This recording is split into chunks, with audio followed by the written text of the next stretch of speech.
Oh, John Kerry's Mideast peace talks have gone nowhere. Hey, I'll Scott Horton here for the Council for the National Interest at councilforthenationalinterest.org. U.S. military and financial support for Israel's permanent occupations of the West Bank and Gaza Strip is immoral, and it threatens national security by helping generate terrorist attacks against our country. And face it, it's bad for Israel, too. Without our unlimited support, they would have much more incentive to reach a lasting peace with their neighbors. It's past time for us to make our government stop making matters worse. Help support CNI at councilforthenationalinterest.org. I'm Scott Horton. This is my show, The Scott Horton Show. And our guest on the show today is Trevor Timm from the Freedom of the Press Foundation. He sits on the board there with the likes of Glenn Greenwald, Daniel Ellsberg, Edward Snowden. Holy, yeah, they do good work over there.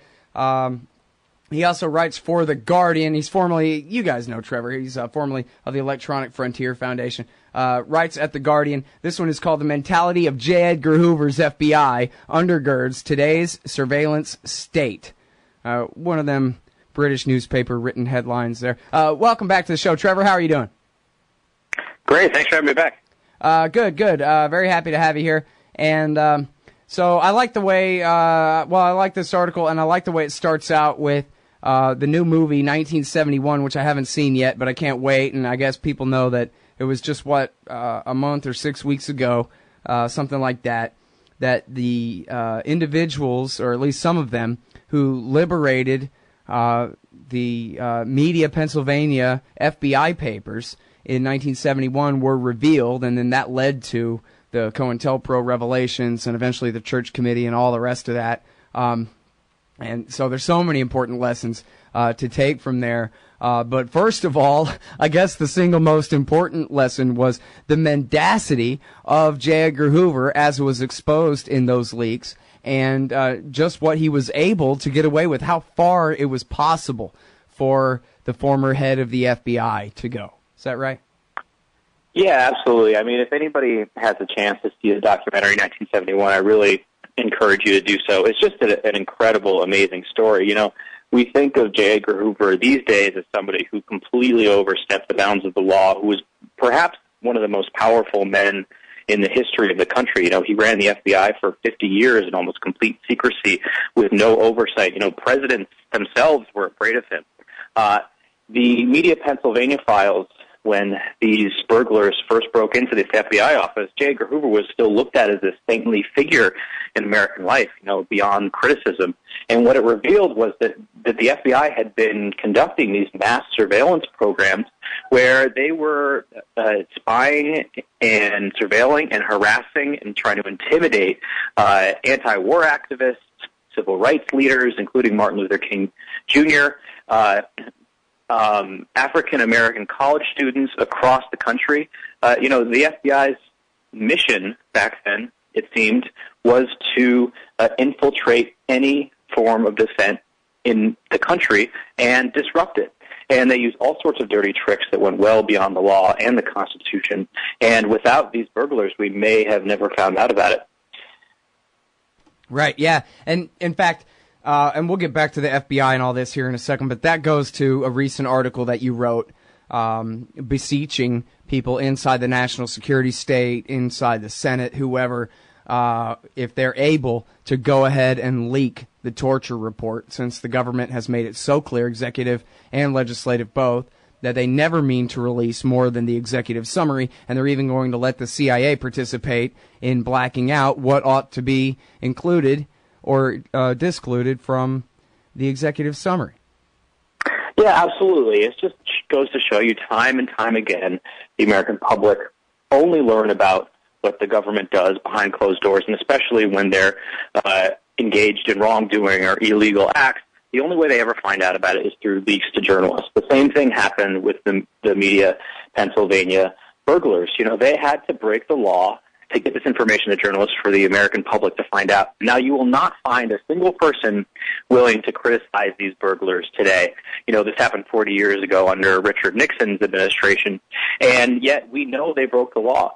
Yet these same people will go after the likes of Edward Snowden for leaking information about the NSA that hopefully will lead to similar types of reforms that happened in the 1970s. So it just goes to show you how time can kind of heal all wounds in this case. And, you know, it's just the prime example of how our democracy needs leaks to survive. Yeah, for sure. And, I've spoken with Daniel Ellsberg, your fellow board member there at the Freedom of the Press Foundation for years and years about, where he would beg people on the air. I try to give him a chance every interview to directly address government employees and ask them that, come on, you have to do the right thing. You got people out there willing to die for the Karzai regime in Afghanistan. They're brave enough for that. They ought to be brave enough to risk a few years in the pen in order to, if it comes to that, in order to tell the truth to the American people about crimes that their government is committing in their name. It's not like, we're talking about things that are legitimately debatable here. We're talking about the torture report. We're talking about, for example, the Afghan war logs or the Iraq war logs, the State Department cables. The people have a right to know this stuff. And government employees who go on and just pretend like it doesn't matter, or they refuse to take the risk themselves to actually do this, for the American people, they're doing the wrong thing. They're basically what government employees would call accessories if it was a private citizen doing it, helping to cover up for someone else's crime. You would be an accessory after the fact, Trevor, if you were helping Clapper tap my phone without a warrant, right? And so, it seems to me like when they make it so clear that, no, we're never going to release the 6,300-page report, then one of them, with or without authorization, has to. And they all have, in fact, they can go right to your website and upload it in safety and anonymity there, real encrypted anonymity there. Isn't that right? Yeah, well, so we run this software program called SecureDrop, which is basically a whistleblower submission system, much like what WikiLeaks pioneered 5 years ago, where you can upload documents in a much more safe and secure manner than getting documents to somebody through email or even through the physical mail. And we don't actually operate it ourselves on our website, but there are half a dozen news organizations which we have installed it at, including The Intercept, Glenn Greenwald's new publication, ProPublica, Forbes, The New Yorker,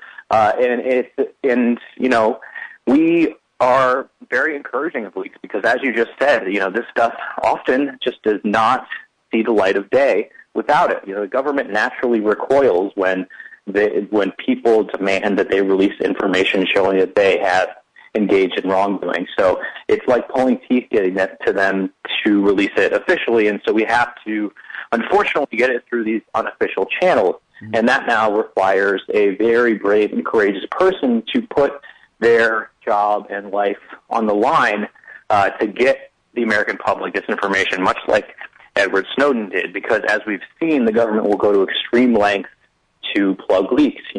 Just this week, there was this crazy policy that was implemented by the Director of National Intelligence, James Clapper. He said that any intelligence employee, which involves like 17 agencies and who knows how many tens of thousands of people, they are not allowed to talk to reporters even about unclassified information related to their job.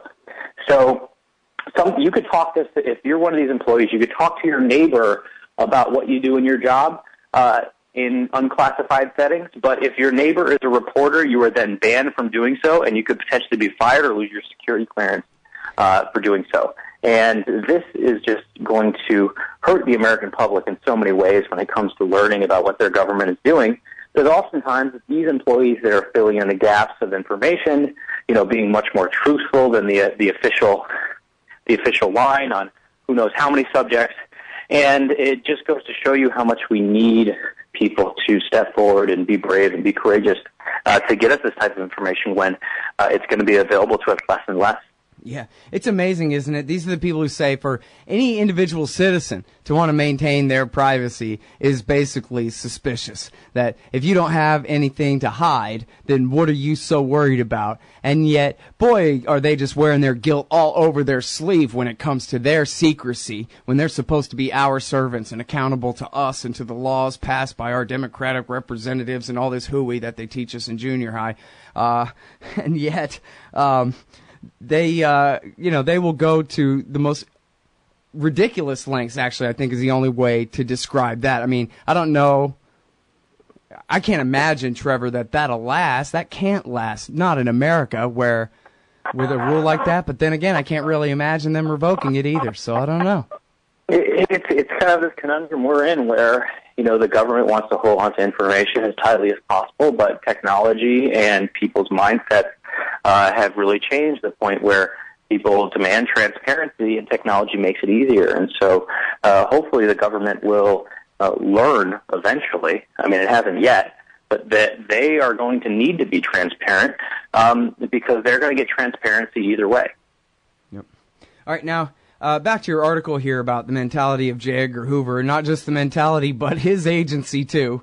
Their role in this, I've thought over the last almost year now since the Snowden revelations came out, that the FBI agents, they must be kind of either snickering to each other or maybe kind of nervously laughing that the NSA is getting all this attention because, hey, that's where Snowden was a contractor. He didn't get the goods on the FBI, but they are the mirror image of the National Security Agency when it comes to spying on Americans. And I've been thinking about this for the last 9 months. I've been picturing an FBI spook with his trench coat, with his hands in his pockets, whistling like, nothing to see here kind of thing. Everybody just keep on, I don't know what you're talking about. I'm just over here, tricking people into doing terrorist attacks. Pay no mind to me. But they've got a hell of a lot of power when it comes to scooping up our data, don't they?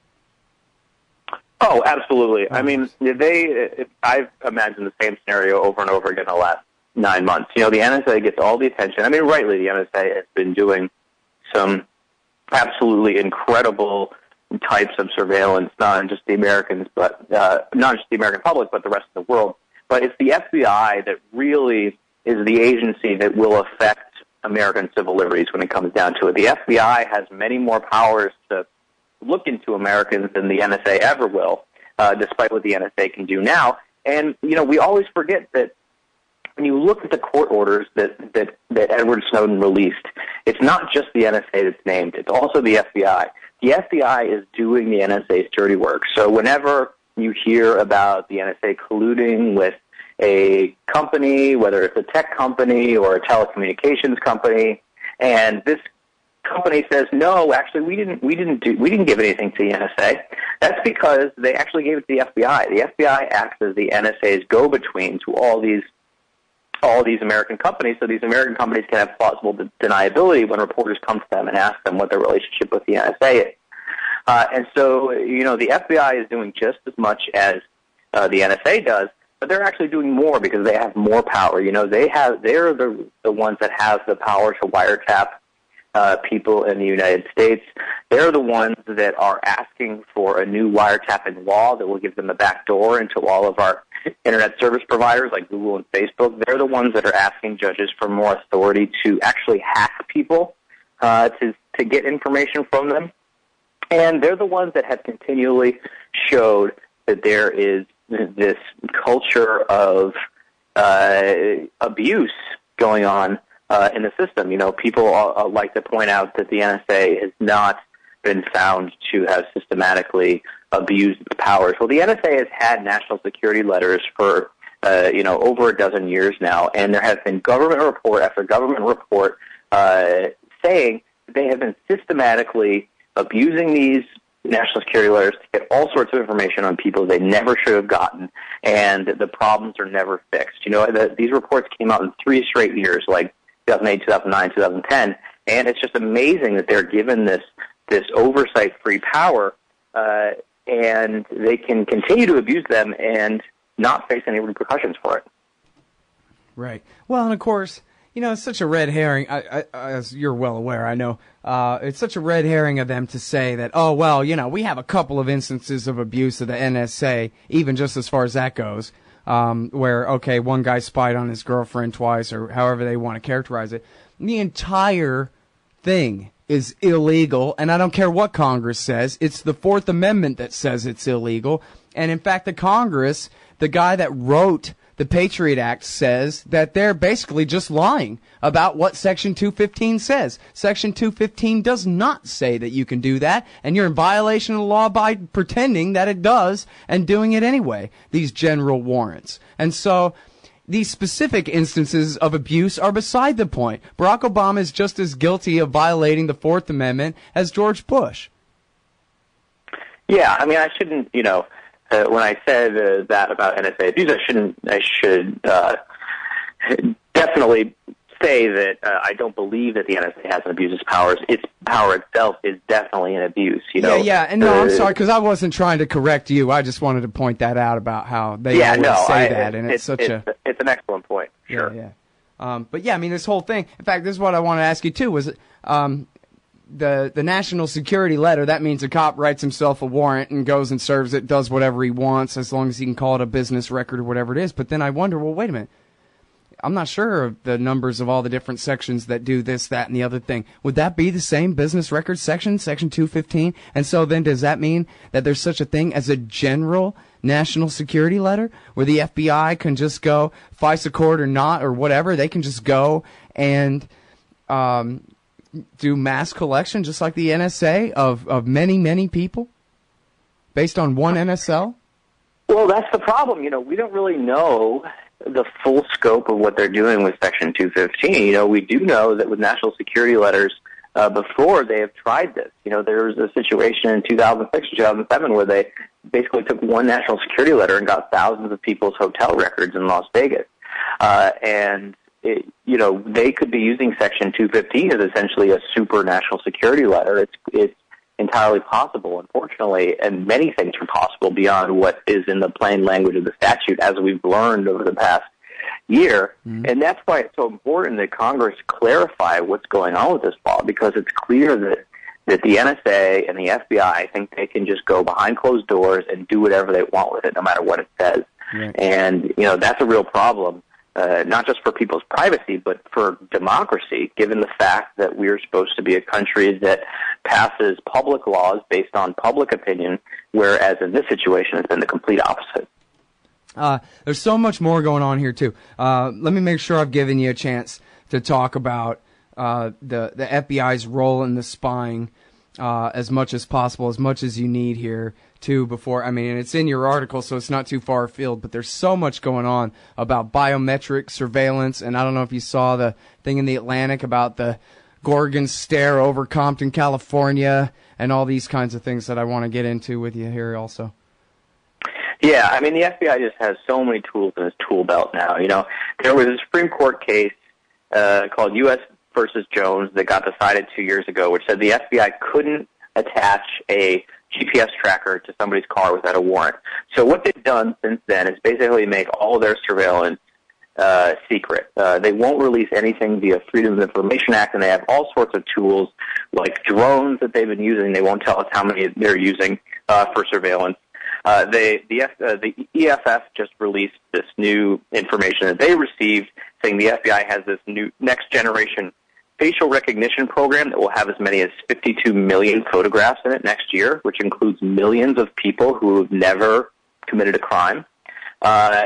We've seen them use what are called stingray devices, which are basically fake cell phone towers, which will suck up, thousands of people's cell phone activity within a given area, and will be able to pinpoint you inside your home potentially. They've been giving those out to the local cops too, right? Yeah, absolutely. This isn't just the FBI. These are local cops are getting grants for this all over the country, and they're using them in complete secrecy. Sometimes not even telling judges what they're doing, and judges are obviously getting angry at this because they're just completely keeping everything secret so that they can resist oversight, which is again the pattern that we've seen come back again and again. They're basically taking the NSA's tactics of doing all this stuff in secret and applying it domestically, and the people who are really going to lose are the ordinary law-abiding citizens whose civil liberties get violated while the government goes on these fishing expeditions with everybody's picture, a drone flying overhead, a stingray sucking up everybody's information, or the FBI trying to get the encryption keys from an email service like LavaBit that could expose everybody to surveillance And it's really high time the FBI get reined in, just as the NSA hopefully will be soon. Mm-hmm. Yeah, I'll tell you what, man. It's funny, there's this piece in Tom Dispatch today by Todd Miller about the border security state, which I'm sure you're well aware. It's what the ACLU calls the Constitution-free zone is now 100 miles, which is 2/3 of the American people. Are within 100 miles of either the sea or Canada or Mexico. And within those regions, the Border Patrol police have that much more leeway to violate people's rights, and including with electronic surveillance and all this kind of stuff. But at the core of his essay is an electronics expo, a border security gadget expo. And the point of that, at least I'm trying to make, is not so much about the corruption of it, but just sort of the dirty snowball rolling downhill kind of thing, where there's just no talking businessmen out of this market. If the U.S. government is clamping down, in this case, on the border like this, then any gadget you can think of to help hunt and track and trap Mexicans, you could get a government contract. You should get some investors, and you should work on this. And there's no morality to it. There's no national interest to it or whatever. It's just a businessman saying, well, I've got a gadget that'll do facial recognition. I've got a gadget that will, serve as an electronic fence and with my fancy sensors and this and that. And it's just that the border homeland security state, just like the national security state and the rest of it's just there with its own industrial complex, its own built-in set of conflicts of interest, its own unions full of employees who want their overtime pay and all of these things. And it's just almost to imagine our old culture and our old Bill of Rights being able to stop it now. It's going so fast. There's so many people who mean well, who are just... They get up in the morning, they do their work, which is going to the expo to try to sell their Lockheed products to Uncle Sam. Yeah, absolutely. I mean, the border issues about civil liberties are incredibly serious. Those are some that often fly under the radar. The fact that you can be stopped and the Fourth Amendment doesn't seem to apply when you're going through airports is, a huge problem for a lot of people, especially people of Muslim descent who are stopped all the time in airports, detained for hours despite being accused of no wrongdoing or having absolutely no evidence of wrongdoing. There was a great on the media segment about this a few weeks ago where they dedicated their whole program to stories of people who have had this happen to them. And, unfortunately, there probably won't be any change unless people really start contacting their member of Congress or forcing their member of Congress out of office who support these policies, and we can get new policies in place so that American civil liberties are protected both inside the country and on the borders. Yeah. Well, I mean, and that's the thing is, ultimately, there are 300 million of us, and there's only so many who either work for the Homeland Security state or an associated company or have any direct interest in this. And virtually all the rest of us are their victims. And so when it comes down to numbers and political power, if we can get our priorities straight, free people ought to be able to win on this and be able to succeed in pushing back at least the worst of this stuff, at least for a time. I shouldn't be, I shouldn't push hopelessness on people. I don't mean to, Trevor. But I am scared. I mean, honestly, did you see the new RoboCop movie? It's terrible. It's so bad. And they took all of the great satire and humor and dystopianism and everything out of it, and yet they show you what total information awareness on a city level at least can look like in practice. Basically every video camera is tied into the central database, to all the biometric data, to all of the other databases that show whose telephones have ever called each other, and so who is associated with each other in any of these ways. And they're showing it's only barely in the future kind of a thing as far as the software and the computer power to really be able to do it that well. And then it's just like I always joked is coming true. Did you see in the news where the IRS is already buying the license plate data. The IRS is getting tied in to this total information awareness down to your neighborhood enforcement level, where sooner or later, if we don't do something to turn it around, you'll literally have that motorcycle cop pulling you over for being behind on your federal taxes. You know, it's becoming like that. And that's going to be, and again, you know, it's just, I don't even mean to make it sound so purposeful, because I think it's just kind of, it's like a white lie. It's just the conflict of interest, the basic, the dirty snowball rolling downhill. So many people's livelihoods depend on continuing to make it more and more and more this way, and they're the people who have most of the power and authority in the first place. And so far they seem to be getting their way. It's gotten a lot further than I think some of us ever thought it would, you know? Yeah, absolutely. But I think, fortunately, we are in a unique moment here where we actually have a chance to really create some major change and get us back to the First and Fourth Amendment principles that so many people hold dear, you know, given the fact that Edward Snowden has made surveillance a national issue and has really forced a lot of members of Congress on the record about this. And, you know, there's an election coming up in a few months, and people are going to have the option or ability to make this an election issue. And if they can do that, then we have a real chance to force a little change here.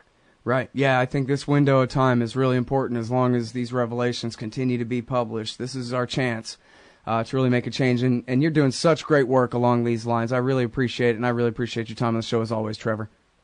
Thanks. It's always fun. And sorry for keeping you over here. We got to go, everybody. That's Trevor Timm. He's at theguardian.com and at the Freedom of the Press Foundation. Bye. Hey, y'all, Scott here. First, I want to take a second to thank all the show's listeners, sponsors, and supporters for helping make this show what it is. I literally couldn't do it without you. And now I want to tell you about the newest way to help support the show. Whenever you shop at Amazon.com, stop by ScottHorton.org first, and just click the Amazon logo on the right side of the page. That way the show will get a kickback from Amazon's end of the sale. It won't cost you an extra cent. And it's not just books. Amazon.com sells just about everything in the world, except cars, I think. So whatever you need, they've got it. Just click the Amazon logo on the right side of the page at ScottHorton.org or go to ScottHorton.org/Amazon. Phone records, financial and location data, Prism, Tempora, X-Keyscore, Boundless Informant.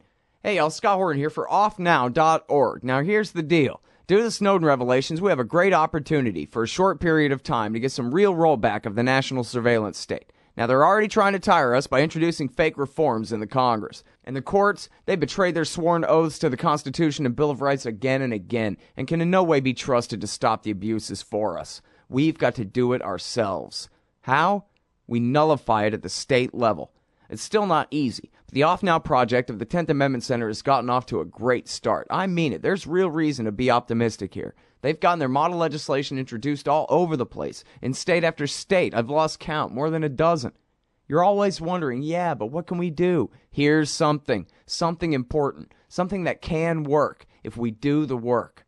Get started cutting off the NSA support in your state. Go to offnow.org. Hey, y'all, Scott Horton here for The Future of Freedom, the monthly journal of the Future of Freedom Foundation. Edited by libertarian purist Sheldon Richman, The Future of Freedom brings you the best of our movement, featuring articles by Richman, Jacob Hornberger, James Bovard, and many more. The Future of Freedom stands for peace and liberty, and against our criminal world empire and Leviathan state. Subscribe today. It's just $25 per year for the back pocket size print edition, $15 per year to read it online. That's The Future of Freedom at fff.org/subscribe. Peace and freedom. Thank you.